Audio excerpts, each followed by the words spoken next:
and welcome to a new session with Rights and Responsibilities Awareness Initiative. Today we are lucky to have Carolynn Conron, lawyer from the City of London, with a good standing of Law Society of Ontario, to talk to us about very important, essential topic that we actually wish not facing, but sometimes circumstances might lead you to unpleasant event and or activities. So in such case, it's good to know about the criminal procedures in Canada.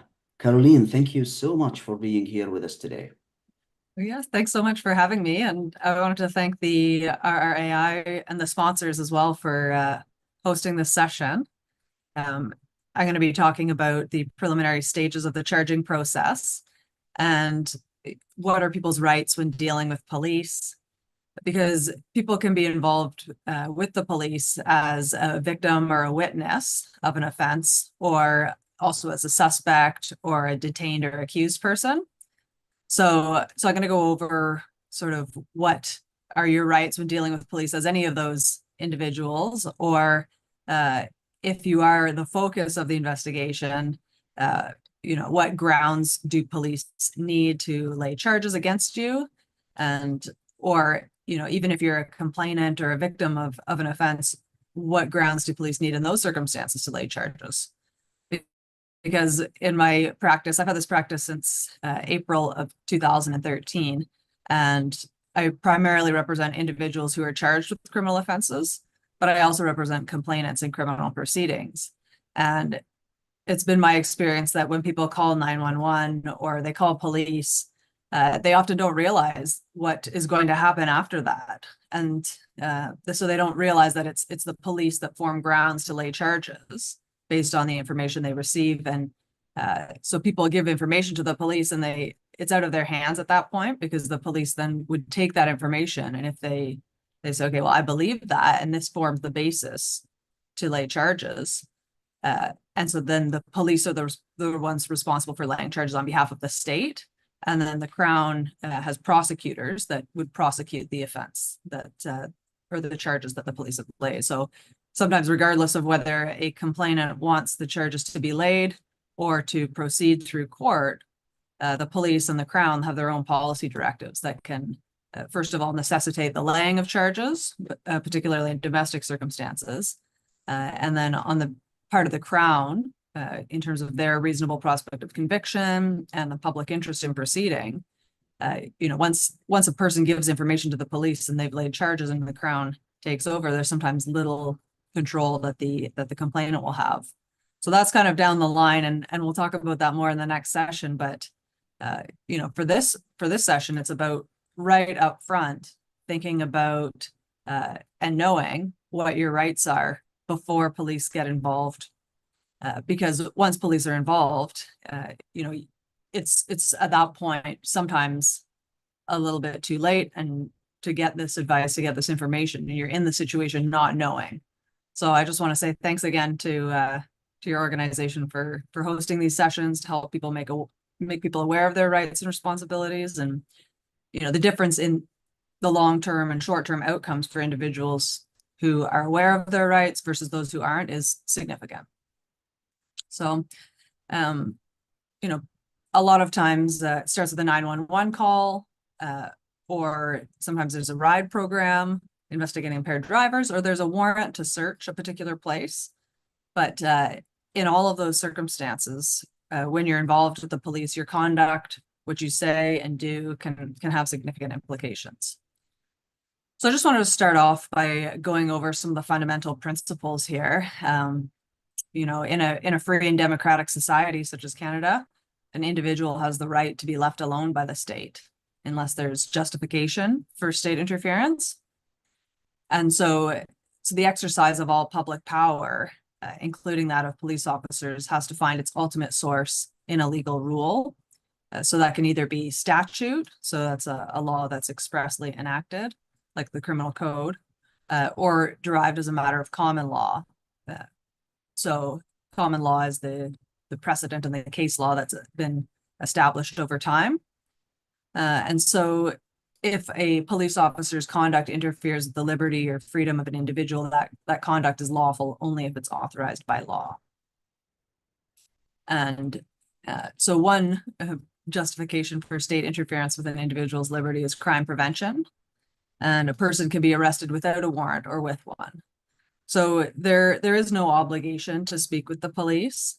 Sometimes you'd have to provide identification information, such as your name and date of birth, particularly, if you're driving a motor vehicle or a conveyance, and the police want to determine your lawful authority to be doing that, or in certain circumstances, if they're investigating a potential breach, something like that, and they need to know, if someone's on conditions not to communicate or associate with another person, and they see you with another person that they think, well, maybe this is a breach, they could potentially ask the other person to identify themselves. But if they don't suspect the other person, then they could just walk away. They don't have to participate in that investigation. So the statutory authority for a peace officer to arrest an individual without a warrant is found in section 495 of the Criminal Code. And so peace officer is sort of a broader term than police officer. And it's defined in section 2 of the Criminal Code, and it can include not only police, but also individuals like a warden, a mayor or a warden, a reeve, a sheriff, a deputy sheriff, sheriff's officer, and justice of the peace. And as well includes a number of other statutory state authorities. And so those are included in section 2 of the Criminal Code. But a peace officer may arrest someone without a warrant if they have committed an indictable offense, or who on reasonable grounds the peace officer believes has committed or is about to commit an indictable offense. And so indictable offenses in the Criminal Code are more serious, and they carry higher penalties than a summary offense. And so oftentimes, because we're more familiar with the US and from what we've seen on TV, you'll sometimes hear felony and misdemeanor. So the felony is the more serious charge and misdemeanor is less serious. And that's kind of like the indictable offense or a summary offense.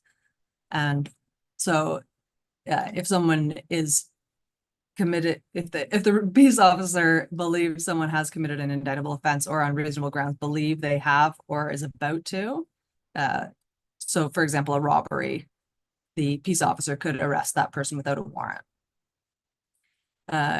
A peace officer can also arrest a person whom they find committing a criminal offense. So if someone's actually in the act of committing it, they can be arrested then. Or a person in respect of whom he or she has reasonable grounds to believe that there's a warrant of arrest or committal. So without a warrant, a peace officer can arrest in those circumstances.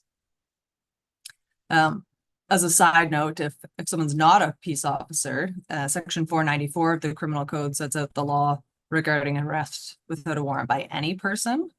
So anyone can arrest without a warrant a person who they find committing an indictable offense, or a person who on reasonable grounds they believe has committed a criminal offense and is escaping from and freshly pursued by persons who have lawful authority to arrest that person. So someone's trying to run away from a theft or a robbery or break and enter, something like that. Anyone can arrest that person without warrant. Or if anyone's the owner or a person in lawful possession of property, or a person authorized by the owner, or a person who's in lawful possession of a property, they can arrest a person without a warrant if they find them committing a criminal offense in relation to that property, and they make the arrest at the time, or they make the arrest within a reasonable time after the offense is committed, and they believe on reasonable grounds it's not feasible in the circumstances for a peace officer to make the arrest. So in certain circumstances, this is, I think, colloquially known as a citizen's arrest. But so there are circumstances where a person who's not a police officer or peace officer can make an arrest. And if they do that and arrest someone without a warrant, they have to forthwith deliver that person to a police officer. In terms of the arrest itself, a lawful arrest or detention is not arbitrary unless the law authorizing the arrest or detention is itself arbitrary. So a warrantless arrest is going to require both subjective and objective grounds when we talk about reasonable and probable grounds. So the arresting officer needs to have reasonable and probable grounds for the arrest subjectively, and those must be justifiable from an objective viewpoint. So someone standing in the shoes of the officer at the time that happened, hearing those grounds, would believe it, and it would be objectively reasonable as well. So in other circumstances, police can obtain a warrant, which is a legal document authorizing police to search a particular place at a particular time to find specific evidence of a criminal offense. And so in order to obtain a warrant, there could be a search warrant or a warrant for arrest. So in terms of the warrant for arrest, usually how that happens is someone will provide a statement to the police, for example, providing grounds that the criminal offense has occurred. Say they've been assaulted, and say at this place, at this time, there was force applied to me without my consent by this other person. And then the police take a statement from them. They would use that to form grounds that this criminal offense has occurred. And if they can't find this person, or the person's not turning themselves in, the police can get an arrest warrant, and that's the legal authority to bring that person into custody at such time that they are found. So there's an arrest warrant, and then there's also a search warrant, which is again a legal document that provides justification or authority for the police to enter into a particular place to search for evidence of a criminal offense and seize it. So the way that happens is there's some information that's laid out in an information to obtain a warrant, and it's an ex parte application. So the police are required to provide full, fair, and frank disclosure of the circumstances that lead them to believe that there will be evidence to be afforded at this particular place and at this particular time. And that goes to a justice of the peace. There's an affiant of the search warrant that goes to the justice of the peace to review, and they would determine whether or not to grant that. And so if that warrant is granted, gives the police authority to go in under the terms of that warrant and search for evidence. If evidence is obtained, that's not the end of the story, because Section 8 of the Charter guarantees everyone the right to be secure against unreasonable search and seizure. So if a judge later determines that someone's right to be secure against unreasonable search and seizure was breached, there's an analysis under Section 24(2) of the Charter to determine whether or not that evidence should be excluded. So whether it's a statement to the police that gives them grounds to arrest, or if they find someone committing an offense, or there's a search warrant and some evidence that are laid, and then there is ultimately an arrest, it's important to know for someone who's charged with a crime that they have the right to remain silent. And this is a fundamental right. It's protected under Section 7 of the Charter, which guarantees your right to life, liberty, and security of the person, and not to be deprived thereof, except in accordance with the principles of fundamental justice. So this stems from the principle that people should not be conscripted against themselves to give evidence. People shouldn't have to participate in their own prosecution, in their own investigation.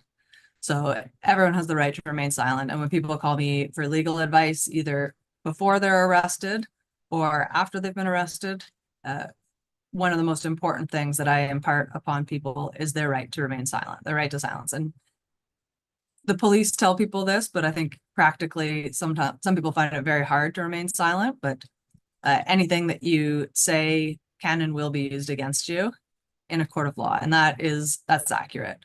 So it's important to remember that the investigation, the prosecution is against the accused person, and denials of guilt are often fruitless, because both guilty and innocent people can say, "Oh, I didn't do it." And so most often, that part is ignored. Prior consistent statements that are exculpatory are ignored, but aspects of the statement that confirm the police or the Crown theory of the case of the prosecution are used. So an example of this, would be in a sexual assault case. So police will sometimes confront accused persons with allegations of sexual assault. There's no statute of limitation, so this can come up for many, many years. And so, sometimes when they're confronted with allegations of sexual assault, an accused person might say to the police, well, yes, we did engage in sexual activity, but it was consensual. And so the consensual aspect, or an honest but mistaken belief in consent, would provide a defense at trial if that is believed. But for the investigation for the police, it just confirms that there was sexual activity that occurred. So whether or not it was consensual is sort of put to the side. That's going to be the ultimate issue for trial. But what you're confirming by saying, yes, we had sexual activity, but it was consensual, is yes, you agree that this person, that you did have sexual activity. They're saying it wasn't, which is what provides the police the reasonable and probable grounds to lay the charge. And then in terms of other evidence, or the ultimate issue of consent or honest but mistaken belief in communicated consent, that's going to be an issue left for trial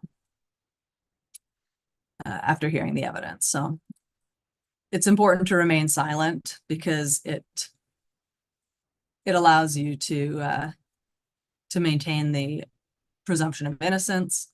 It allows you not to be impeached later with something that you might say, not knowing the details of exactly what the allegations are. So when people do give a statement after they've received legal advice, it's often considered voluntary and admissible for court purposes. So if they say something later that's slightly different from what they told the police, after having some time to think about the details of it, then that can be used against them as a prior inconsistent statement and undermine their credibility or their reliability. So the right to silence is very important, because it's often, it can make the difference in a case, right? Sometimes people can convict themselves with their statements. The right to silence, once you are involved with the police, it's a process. So regardless of what an accused person might say to the police, it's not necessarily going to change what happens next, right? So if the police believe they have reasonable and probable grounds, they're going to make the arrest, no matter what the person says about their denials. And so the right to silence stems from the principle that individuals shouldn't be compelled to incriminate themselves. And I think a lot of the times there's this tendency for people to want to defend their innocence and come out against the allegations right away. But that's not necessary, because we enjoy the presumption of innocence. And so everyone charged with the crime is presumed innocent. And so the right to silence is closely linked with the presumption of innocence, which is a fundamental principle in the criminal law. So until proven guilty beyond a reasonable doubt, individuals are presumed innocent. And the right to silence helps protect this presumption by preventing individuals from being pressured to provide self-incriminating statements. And that protection is rooted, in our Constitution, in the Charter, in Section 7. And it ensures individuals have a fair opportunity to defend themselves in court. So if you don't know the details of what the allegations are at the time that you speak to police, it's not a fair time to respond, because you don't really know what you're responding to. And someone in their statement, anyone really can go to the police and say anything. People can be charged with misleading police in certain circumstances if they knowingly provide a false statement to the police. It is a serious crime to provide false statements to the police. But at the time, if someone's charged, they won't know exactly what the person has said to the police to lead to these charges being laid. So to respond to them in advance is really premature and is unwise. The right to silence also, it respects the individual's autonomy and right to privacy. Individuals have the right to control the information they disclose, especially in the context of criminal proceedings, where the consequences of disclosure can be severe. And so anytime that people are involved with the police as an accused, I always advise them of their right to silence, which plays a crucial role in ensuring the fairness and integrity of the criminal justice systems by protecting individuals' rights against self-incrimination and preserving the presumption of innocence. So if you're arrested, if you have any involvement with the police from that side of things, you want to be sure that you're aware of your right to silence, and that cannot be used against you later. Police can still question you and put information to you. They'll say, here's what I've been told. And then it's the person's decision whether or not to respond to that. Later, no one's going to say, well, you didn't say anything. You must be guilty. That's wrong at law. So it's a free choice to decline to respond, and that choice cannot be used against you. And again, I think, from the other side, if someone is a complainant or a victim of an offense, they don't have to provide a statement to the police. But if they do, that statement, then it's the police forming grounds. And so the police are going to do with that information what they are duty bound to do, which is develop grounds and determine whether or not charges should be laid. So you don't have to speak with them. But if you do, you can expect that what you say will, at the very least, be put in writing in their police duty book notes, or transcribed into a witness statement, possibly audio recorded or video recorded. And that statement is what forms the police's grounds. It gets disclosed to the defense and to the Crown. And if the matter proceeds to trial, it's often presented as part of the evidence at trial, or the individual who provides the statement is questioned on that statement and can be cross-examined on any information they provide. So in terms of the initial stages, it's very emotional at the time it happens for people who are involved in it. But I like to think of it just as a process. So, police are just doing their job. And if you take the process rationally, you understand what's going to happen next, you understand your rights, then it can take a lot of the emotion out of it, because you understand that, either the police have a warrant or they're arresting you without a warrant, but maintaining that right to silence is crucial. And then in terms of the next steps, there can be a release either by the police right there. You can be summoned, or there's an appearance notice. You could be released on an undertaking with a future court date and conditions, or go to court. There could be a recognizance. You could be released on your own recognizance, or sometimes released with a surety. Sometimes you have to live with the surety, or the surety has to live with you. And only in the rarest of circumstances is there detention. And detention has to be necessary, either to ensure the person's attendance in court, or for the protection or safety of the public, or if the public would lose confidence in the administration of justice if that person is released. And those factors to be considered are under section 515 sub 10 of the criminal code, but there's a limited set of circumstances, and the denial of bail can only happen in very limited circumstances. So most often people who are charged are released, certain conditions that they have to follow, and it's an offense if there's a breach of those conditions, but then there's a future court date to answer to the charges for which you're presumed innocent. So those are the most important things to know in terms of the pre-charge stage, is there's no obligation to participate in the investigation. There's no obligation to speak to the police. But if you do, and you do end up in this process, in the next part of the series on March 28th, I'll get further into the court process and what to expect following a charge. So I hope to see you then. Thanks for watching.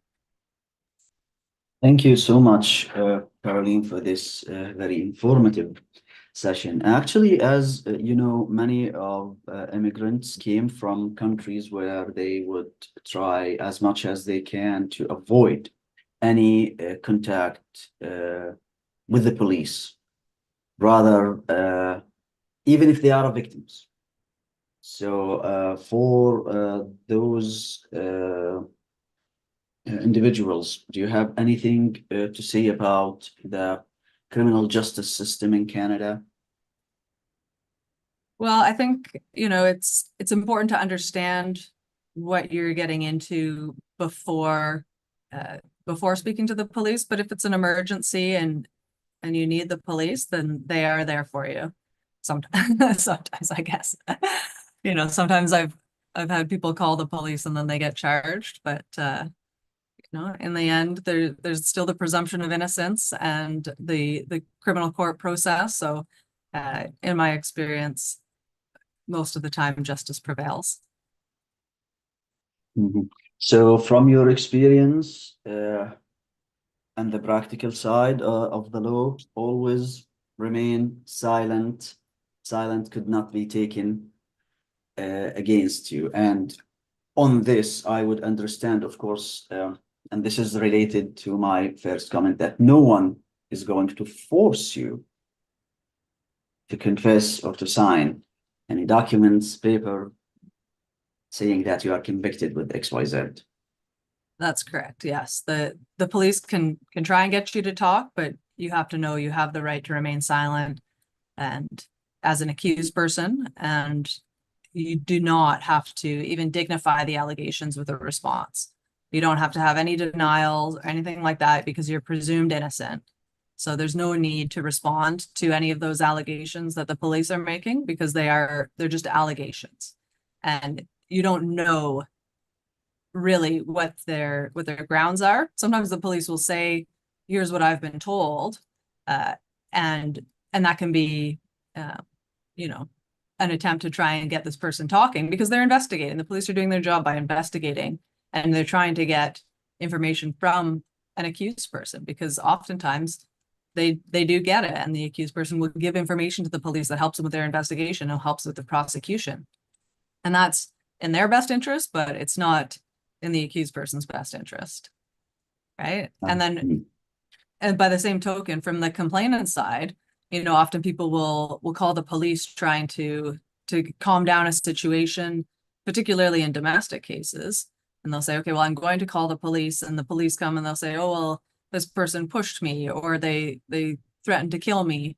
And they don't know what's going to happen next. They don't know that the person's going to be charged, and then they're put on conditions not to communicate with their partner or not to go to their residence, employment, or education. So someone will have to move out of the house while this court process is going on. And so in terms of involving the police, it's not necessary to speak to them, to provide a statement, but if you do, you need to know what's going to happen next. And that's if there's reasonable grounds, the police are going to lay the charges, and it's the police that do that, not the individual. So, even if they say later, I don't want these charges to go ahead, the Crown might say, well, sorry, you provided the statement, and if it's still true, then we're going to go ahead because, what you've said here is, sufficient at this stage to be a reasonable prospect of conviction, and it's in the public interest to proceed for domestic cases particularly. Thank you so much, Carolyn, for this. Actually, if you have any questions, please type them into the chat and or the comments, and we will take a look at them and answer them later on accordingly. At the end of this session, I would like to present my thankful to you, Carolyn, for joining us today. Thank you for this information. Thank you for helping us enlightening our community, telling people what they have, what their rights and responsibilities. Thank you for being part of this effort. We are honored to have you with us. Thanks so much for having me. I really appreciate it. Thank you so much. And for everyone, stay well, stay safe, and we are looking forward to see you again at another session with Rights and Responsibilities Awareness Initiative.